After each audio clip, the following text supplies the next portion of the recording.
In the heart of the American South, where the Mississippi River carves its final languid path to the sea, lies a land of profound mystery and enduring character. This is Louisiana, a tapestry woven from threads of bayou, marsh, and forest, each strand humming with a life uniquely its own. Here, beneath the heavy drape of Spanish moss and the watchful gaze of ancient cypress trees, human stories have taken root in the most peculiar of ways. The names given to the settlements scattered across this landscape are more than mere labels on a map. They are echoes of history, whispers of folklore, and testaments to the extraordinary relationship between people and place. Our journey takes us into these hidden corners, far from the well-trodden paths, to explore the origins of these names. We will uncover tales not of grand battles or political intrigue, but of the small, intimate moments that define a community. A father's affection for a child's pet. A failed invention born of hopeful ambition. A simple misunderstanding carried on the wind. These are the seeds from which these towns have grown. Each name is a portal, a key that unlocks a story of resilience, humor, and a deep, abiding connection to this wild and unpredictable land. We invite you now to travel with us, to listen to the quiet symphony of the Louisiana backroads. We will move through landscapes that seem to hold their breath, where the air is thick with the scent of damp earth and the calls of unseen creatures. Through the slow, deliberate lens of our exploration, we seek to understand not just how these towns came to be, but what they reveal about the human spirit, its capacity for whimsy, its stubborn endurance, and its remarkable ability to craft a lasting legacy from the most unexpected of circumstances. Our story begins in the Atchafalaya Basin, a sprawling wetland wilderness where water and land are locked in a timeless embrace. Here, nestled along a slow-moving bayou, is a town with a name that immediately sparks curiosity: Grosse Tête. In the local French dialect, it translates simply to big head. This is not a reference to the landscape, nor to some mythical beast of the swamp. Instead, it is the enduring legacy of a single man, a Choctaw chief who once led his people in this very region. His most distinguishing feature, a head of considerable size, was so remarkable that it became his identity, first among his own people and then among the French settlers who arrived in this territory. The name, spoken with a mixture of respect and gentle observation, attached itself not just to the man, but to the land he inhabited. The bayou that ran through his tribe's territory became known as the Bayou of the Big Head, and in time, the settlement that grew upon its banks adopted the name as its own. Today, the chief's physical form has long since returned to the earth, but his memory is imprinted upon the very geography of this place. The name Grosse Tête serves as a permanent living monument, a quiet reminder that the identity of a community can be shaped forever by the singular presence of one unforgettable individual. We travel now to the heart of Avoyelles Parish, a region of fertile farmland and deep agricultural roots. Here we find the town of Bunkie, a name that seems playful, almost childlike, and for good reason. Its origin is a story of profound paternal love, centered around a little girl and her cherished companion. The daughter of the man who first established this settlement owned a small pet monkey. In her affection, she had given it a simple, endearing name: Bunkie. The creature was a source of immense joy and fascination, not only for the girl but for the entire family, a tiny mischievous spirit in their home. When the time came to formally name the new railroad depot that would become the nucleus of the town, the girl's father, perhaps in a moment of pure sentimentality, chose to honor this unique member of his household. The name Bunkie was submitted, and it stuck. What began as a term of endearment for a beloved pet became the official designation for a growing community. The story illustrates how the most personal and intimate details of family life can, by a twist of fate, become part of the public record, forever shaping a town's identity and offering a whimsical glimpse into its very first family. On the western bank of the Mississippi River lies a town whose name is a bold declaration of defiance, waterproof, It is a name born of experience, a testament to a community's resilience in the face of nature's most powerful force. The town's founder, seeking a name that would inspire confidence, chose it after his home survived a particularly devastating flood that submerged the surrounding lands. His small patch of high ground remained dry, an island in a watery world, and so the name Waterproof seemed a fitting, almost boastful, tribute to its fortitude. But the river is a fickle neighbor, its memory long and its power absolute. The irony of this name is etched into the town's very history. Despite its claim to invincibility, the relentless encroachment of the Mississippi has forced the community of Waterproof to relocate not once, but multiple times. The river, constantly shifting its course, has nibbled away at the land, compelling the residents to retreat further and further inland. The name, once a symbol of unyielding strength, has become a poignant reminder of humanity's fragile truce with nature. It tells a story of survival, not through defiance, but through adaptation, a continuous generations-long migration away from the very water it claimed to conquer. Deep in the piney woods of central Louisiana, we find a place named for an absence, a failure. Dry Prong. The name, it really evokes an image of arid earth and thwarted ambition, and its story is a classic tale of human endeavor, meeting the stubborn realities of nature. A sawmill was established here, its success dependent on the power of a nearby creek to turn a great water wheel. The owner, full of optimism, invested his hopes and resources into this enterprise, envisioning a bustling operation, powered by the steady flow of the stream. He built his mill, constructed his wheel, and waited for the creek to deliver its energy. But the creek was shallow, its flow inconsistent. The water wheel turned sluggishly, if at all, and the prongs of the wheel often sat uselessly high and dry above the meager trickle of water. The enterprise was a failure. The creek, it was said, was nothing more than a dry prong. The name, likely spoken first in frustration and disappointment, became a local landmark.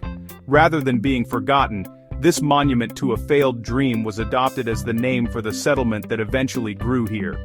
It serves as a humorous, self-deprecating reminder that sometimes our greatest plans are no match for a stubborn, uncooperative creek. The arrival of the railroad transformed the American landscape, forging new connections and giving birth to countless towns along its iron arteries. In Acadia Parish, the story of one such town is captured in its very name, Mawata. The name sounds almost native, maybe a word from the Atacapa or Chitimacha people who first inhabited this land, but its origins are far more modern, a curious linguistic fossil from the age of steam. As railroad crews worked tirelessly to lay track across the vast Louisiana prairie, they were in constant need of a crucial resource to power their locomotives. The steam engines were thirsty beasts, and the call for more water was a constant refrain shouted by the workers. This simple practical demand, repeated day after day at this particular stop, began to meld together. More water became Mawata, a unique, almost melodic word born from the clamor and toil of the railroad construction. The name stuck to the location, a permanent echo of the workers' cry. Mawata stands today as a testament to the immense labor that built the nation's infrastructure, its name a relic of the sounds and rhythms of a bygone era of transportation. Community is often forged in shared celebration, in moments of joy that bind people together. In a small corner of Louisiana, an entire town is named for such a moment, embodied in the spirit of one man. This is Jigger, a name that pulses with rhythm and life. The story is simple and beautiful. The town is named after a local man who was renowned for his dancing. He wasn't a professional performer, but a resident whose passion for movement was infectious.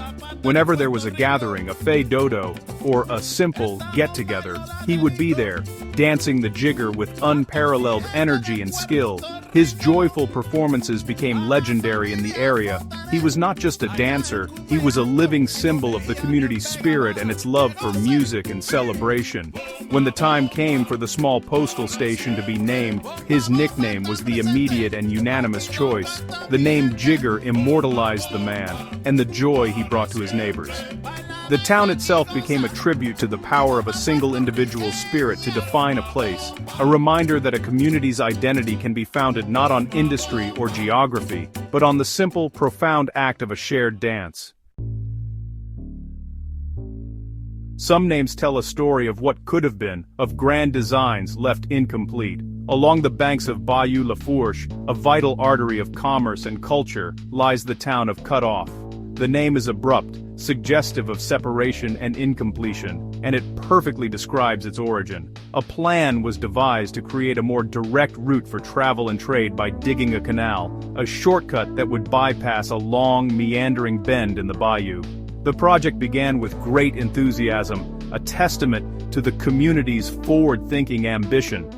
Work commenced, and the earth was moved, but the canal was never finished. For reasons now lost to time, maybe a lack of funding, an engineering challenge, or a shift in priorities, the project was abandoned.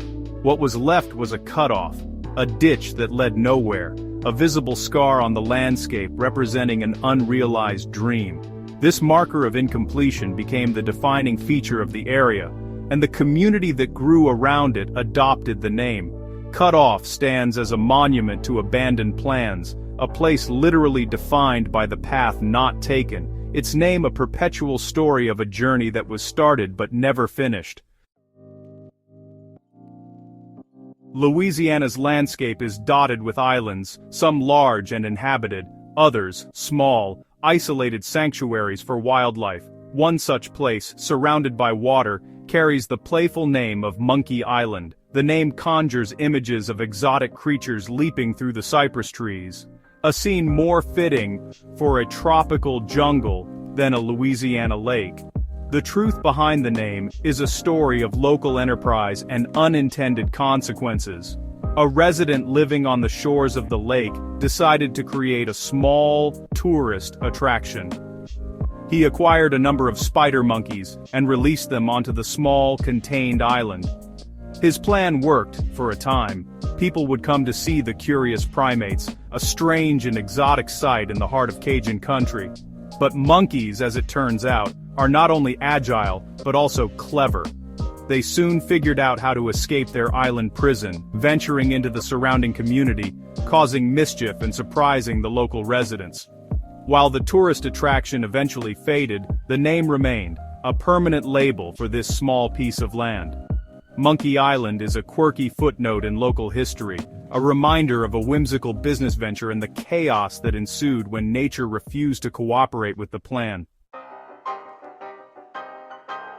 The history of Louisiana is deeply intertwined with the resources hidden beneath its soil. In the northwestern corner of the state, we find Oil City, a town whose name leaves no doubt about its reason for being. This is a place born not from agriculture or ancient settlement, but from a sudden, explosive discovery.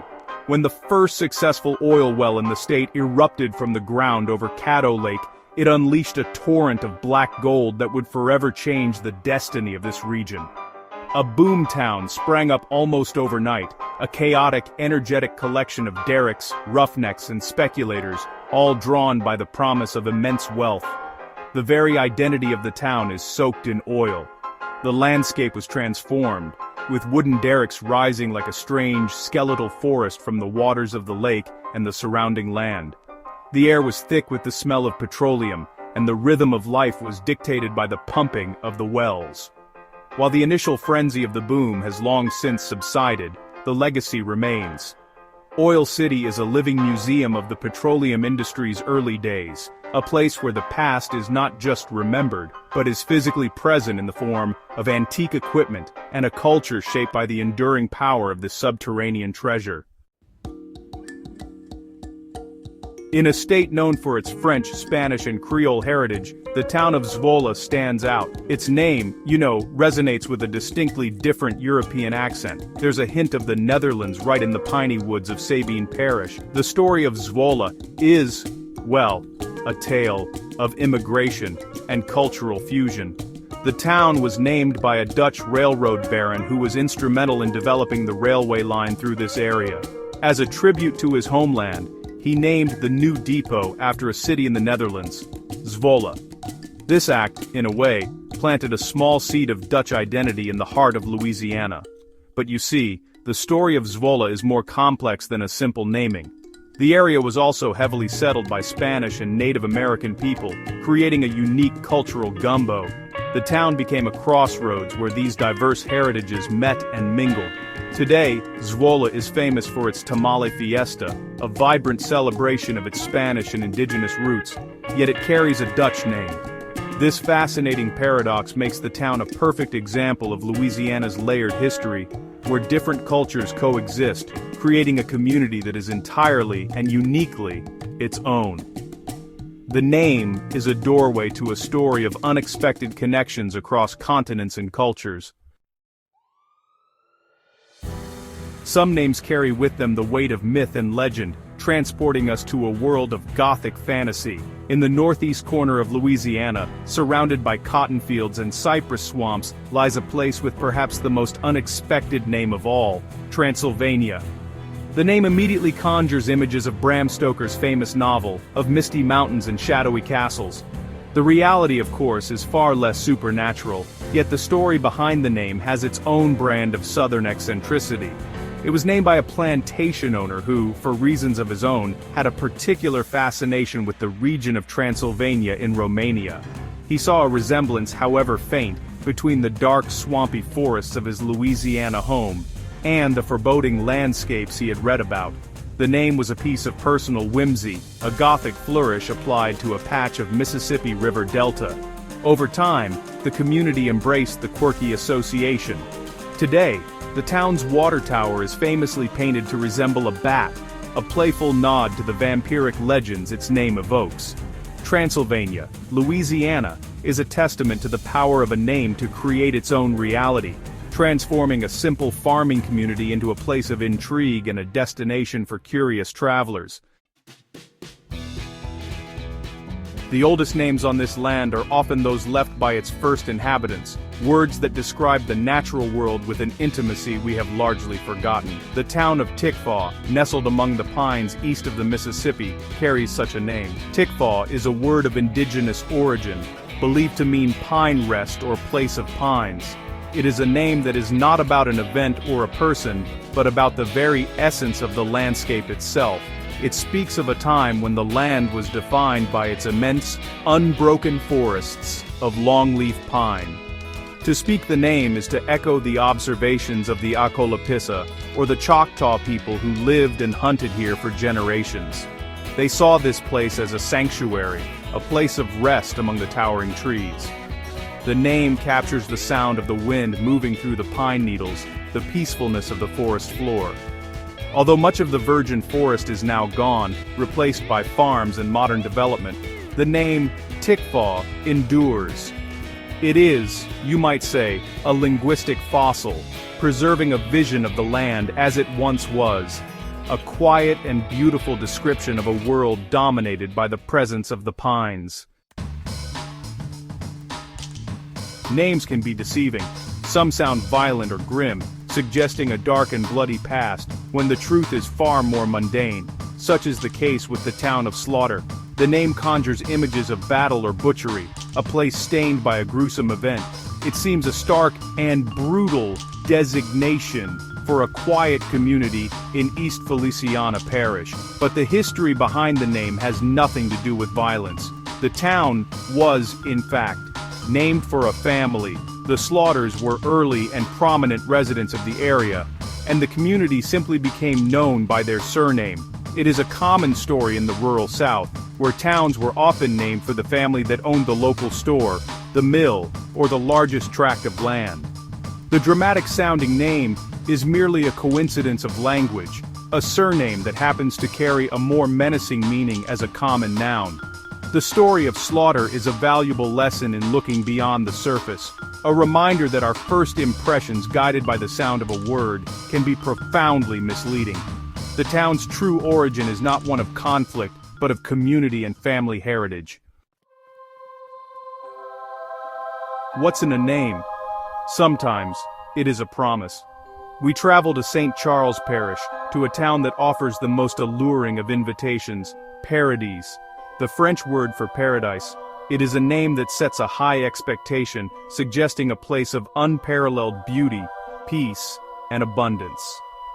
The name was given by railroad developers who were so taken with the lush, fertile land and its magnificent live oak trees that they felt it was truly a paradise on earth. It was a marketing tool, perhaps, but one born of genuine admiration for the natural splendor of the location. Does it live up to its celestial title? For the residents who call it home, it does. Paradise is found not in heavenly perfection, but in the quiet rhythms of life here. It is in the shade of the ancient oaks, the rich soil that provides for the community, and the close-knit bonds between neighbors. The name serves as a daily aspiration, a reminder of the beauty that its founders first saw in this patch of Louisiana soil. Paradis tells us that paradise is not a distant, mythical place, but something that can be found and created right here on Earth in the simple beauty of a well-loved home. Our journey through the peculiar names of Louisiana concludes in the northern parish of Morehouse, at a town whose name is a simple, elegant statement, Bonita, Spanish for beautiful. Like Paradis, it is a name of aspiration and appreciation, a direct tribute to the perceived quality of the place. The name was likely bestowed during a time of Spanish influence in the region, a simple declaration by settlers who were struck by the beauty of the surrounding landscape, the fertile fields, the thick forests, and the gentle roll of the land. Bonita is not a name born of a strange event, a personal quirk, or a failed project. It is a pure and simple aesthetic judgment that became a permanent fixture on the map. It speaks to a fundamental human impulse to see beauty in our surroundings and to honor it with a name. As we end our exploration, Bonita serves as a fitting final chapter. It reminds us that beneath all the layers of quirky history and strange tales, the story of Louisiana's towns is also a story of a deep and abiding love for the land itself, a desire to capture its essence, in this case, its simple, profound beauty, in a single, perfect word. We have journeyed through a landscape of stories, where every town sign is a chapter heading in a sprawling, eccentric book, from a chief's distinctive feature to a father's love for a pet monkey, from the irony of a flooded town named Waterproof, to the joyful legacy of a local dancer. These names are far more than simple identifiers. They are the DNA of a place, containing the memories, the humor, the failures, and the triumphs of the people who came before. They are a rich tapestry of identity, woven from the threads of human experience and the unique character of the Louisiana soil. These stories invite us to look closer, to listen more carefully to the world around us. They remind us that history is not just found in textbooks and museums, but is alive in the names we speak every day, etched into the geography of our homes. Louisiana, with its incredible collection of curious town names, is a master storyteller, offering endless lessons in how culture is made, how communities are forged, and how legacies are unintentionally preserved for generations to come. Every corner of this state, and indeed every corner of the world, holds such tales. We encourage you to seek them out. Look at the names on the map not as destinations, but as provocations. Ask the questions, dig for the origins. For in understanding the story of a place, we come to better understand ourselves and the wonderfully strange and beautiful ways in which we make our mark upon the world. The land remembers, and if we are patient enough to listen, it will always share its secrets.